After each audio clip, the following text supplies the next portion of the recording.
নমস্কার বন্ধুরা, আমি এসে গেছি আজকে আবার একটা নতুন ব্লগ নিয়ে। আমি সৌমিতা। তো আপনারা সবাই কেমন আছেন জানাবেন। তো পয়লা বৈশাখের দিন আমরা চলে গেছিলাম আমাদেরই খুব বাড়ির একদম কাছে স্মার্ট বাজারে। তো সেখানে গিয়ে মোটামুটি ঢুকে লিফটে করে ওপরে চলে গেলাম এবং ওখানে একটা ইভেন্ট হচ্ছিল।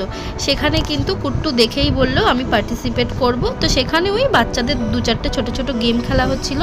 সেটা খেলে ও কিন্তু দুটো সুন্দর সুন্দর কিউট কিউট চাবি রিং জিতে ফেলেছে। এবং সঙ্গে এরপরে আমাদের ততক্ষণে খুব বেশি শপিং করা হয়নি, টুকটাক কিছু নিয়ে আমরা ওপরে চলে গেলাম যেখানে ওই কাচের জিনিসপত্র আছে এই সব সেকশানে। তো আমার কিছু কাচের কাপ নেওয়ার ছিল, বিকজ আমাকে মা বলেছিল যে মায়ের খুব কাচের কাপগুলো পছন্দ।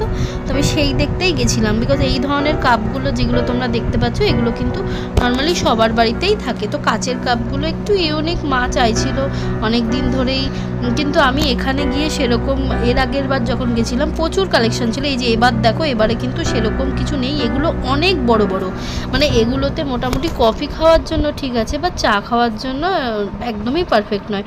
তারপরে আমরা চলে গেলাম একটুখানি ইলেকট্রিক যে সেকশনটা, মানে ইলেকট্রনিক্স সেকশন, সেদিকে গিয়ে আমাদের ইন্ডাকশান ওভেনটা খারাপ হয়ে গেছিলো।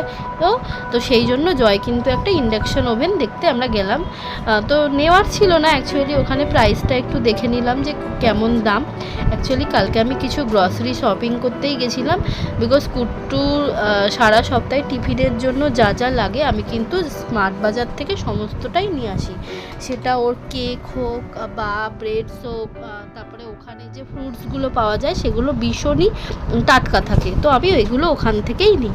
তো সেই জন্য কালকে পয়লা বৈশাখের দিন কোথায় যাব আর বাইরে যা অসম্ভব গরম পড়েছে, তার মধ্যে কিন্তু বাইরে ঘোরাটা খুবই ইম্পসিবল হয়ে যায়। তো মোটামুটি যা যা টুকটাক নেওয়ার ছিল আমার নেওয়া হয়ে গেছিলো।